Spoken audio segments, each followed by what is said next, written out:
Alright, what's up guys, this is Seth from Dark Waters Fly Shop, and today I'm going to be talking to you about how I film fishing videos on the water. First I gotta grab my gear.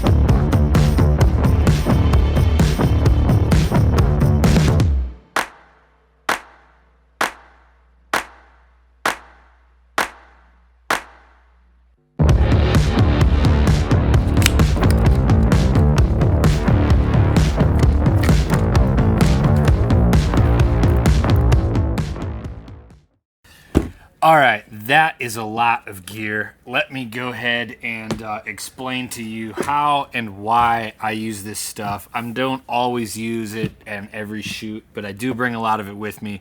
Everything from drones to GoPros, but then there's just all kinds of accessories that the higher quality you want to go on your video.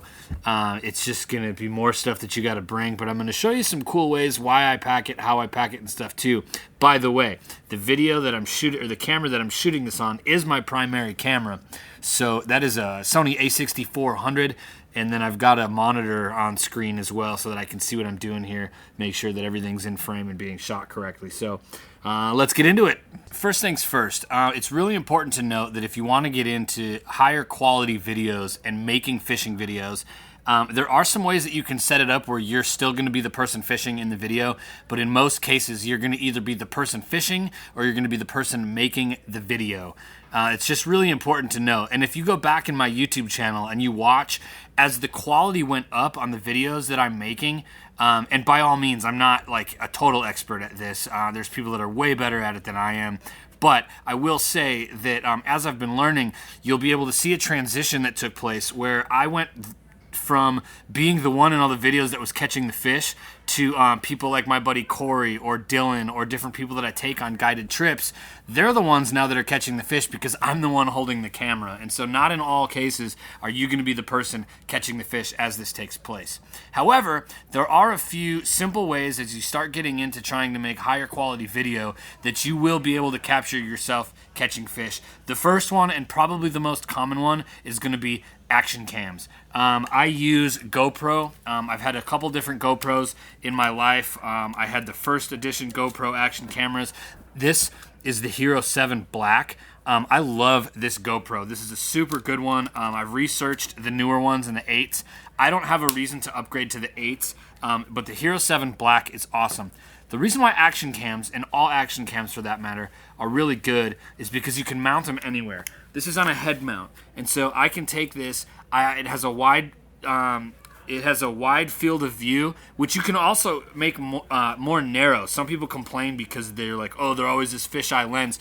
All GoPros are not, and they've upgraded enough now where they don't always have to have that fisheye field of view. They've changed now to where they have what's called linear, and you can select like super view, you can select wide, or you can select linear. I use linear now because it's awesome. It gives you accurate representation of what your fish look like when you catch them. Some people don't like the fact that when you have super view on and you hold up a fish and it's like it looks like it's like just this huge thing. Whatever. Some of you like that. Anyways, so the GoPros are really cool. You can mount them a million different ways. I can pop this thing off of here and I can go ahead and get a Gorilla Pod, which is just basically like a flexible tripod.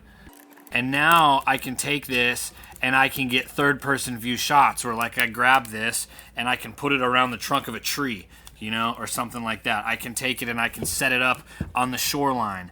The cool thing about GoPros and action cams is most of them are waterproof. So you can just take this thing and shove it under the water and get your release shot of your fish.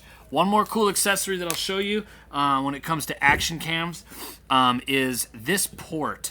I have the bag for this and it's put away.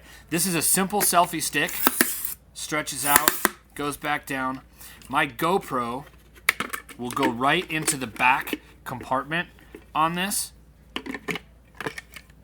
And then what happens is this dome port on this thing is waterproof, and you can get those half under and half over water shots. Here's the water. Here's the level. It pushes the water away from the lens in super view. This thing is awesome. I've got shots. I'll cut to one right now. My buddy Dave, he's like literally fighting a 42-inch pike.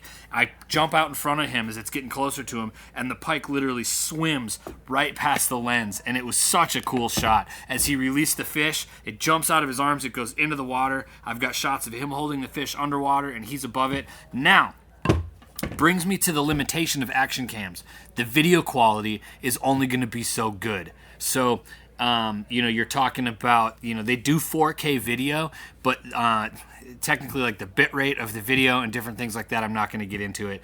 But the coding in it is only so deep. So your quality of videos are only going to be so good. But to be honest, if you just want to get into it and start trying it out, action cams are absolutely the way to go. They're super awesome. It's not until you start wanting to get higher quality video that you're going to have to get specialized cameras. And then that will bring me to my next subject. All right, so when you step up from there and you get rid of the action cams, well, you don't get rid of them, but you just go from making your primary source of video being like a GoPro or some kind of an action cam. The next thing that you're going to probably want to look at are mirrorless or DSLR cameras. And you know what? I've just gotten into that world, so I'm not an expert on it, but I've been doing it enough now where I really enjoy it. This is going to cost your budget to go up further. This is going to cost your equipment value to be more. You're taking greater risk being on the water with this gear because this stuff is typically not waterproof. So it really, just depends on what you want to do with the film and how high of quality your fishing videos are. Now, I'll take my phone out right now, and I'm going to go ahead and put it in video mode, and I'm just going to go ahead and hit record. This is my setup right here. So like you can actually see this is my Sony, right? I've got a cage around there. I have an external monitor on that so that I can see what I'm doing and making sure that everything's in frame. But that camera right there is the camera that I take on the river with me. I'm in the recording studio right now. There's my audio recording. There's my mic. You guys are getting the whole behind the scenes thing here too. So this is my rig for when I do my high quality videos. Now, it's a little bit bigger. It's about this big. It's about this long. I do have a number of other lenses that I take with me. This is a zoom lens.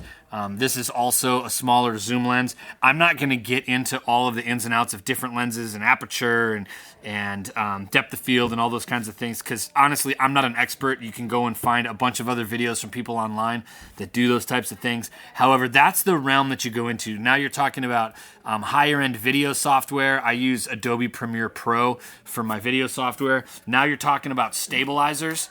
Yes, this is a Ronin SC Gimbal. This thing comes off of here. I can get an extension handle on this. I always feel like I'm putting together a sniper rifle when I twist these things together. Makes you feel super cool. I think maybe I could, never mind. So this is my gimbal.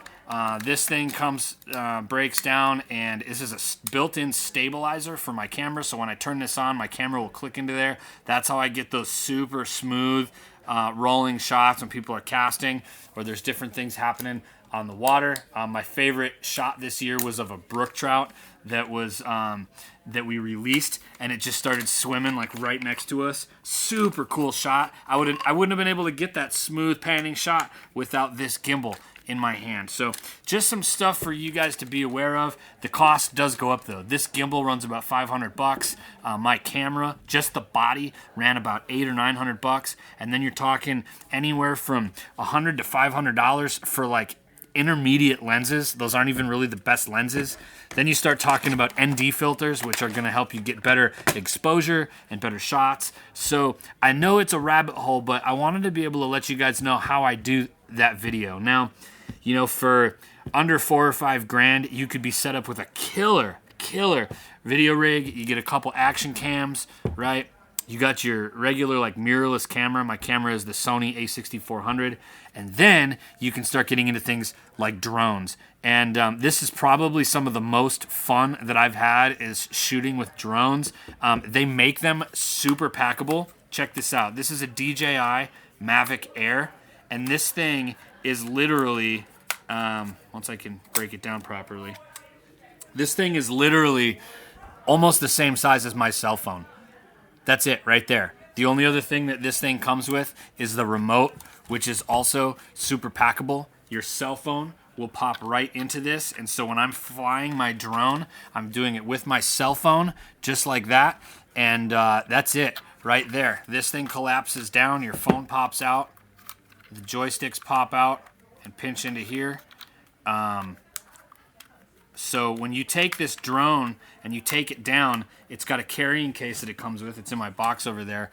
That's the size of what I'm carrying on the water with me. And now you might be thinking to yourself, man, that's a lot of gear to carry on the water. You're absolutely right. All right, so when you're dealing with this gear that's like not waterproof or even water resistant for that matter, how am I carrying it on the water? This right here, this pack is awesome. I actually bought this off of my buddy Corey, who you guys see in most of my videos. This is a roll top, waterproof backpack that I wear. So I can take and I can be guiding on the river with this backpack. It will carry all my tools on the front part of this here. I've got my nippers here on a zinger, my pliers. I'll have my nippers on this side, and that's my backpack. And so when I take this thing and I break it down, it breaks down super small, which is very nice. All these things come apart, and that's it. I have my drone inside its case. I have another pack of batteries that are inside this waterproof deal. And I have all that, I'm talking about, I can pile all this stuff up here, right? This is all the gear that I take, plus my camera, inside my backpack. It gets heavy, there's some weight there. But you know what? It's all inside of a waterproof pack. And if I want to get the type of videos that you guys are seeing, I just do it. I don't worry about it. I don't make the video a priority over my clients fishing. They typically will get into the zone when they're fishing, and I'll ask them, hey, you want me to get some video of this? And they're like, yeah, go for it. So that's where these videos come into play. You want to get some cool video stuff, you do have to invest some money into the gear, but that's what I've done to step up my game when it comes to shooting video. So if you have any questions, leave them in the comments. I'm going to do another video that kind of gets into more of the techniques and stuff that I use when I'm doing these fishing videos, but that's like the 101 of stepping up your game when it comes to making decent quality fishing videos. Like I said, if you guys have any questions, go ahead and throw them in the comments. Please subscribe to the channel. It's been awesome. It's been going strong. So I appreciate you guys. I'll see you in the next video.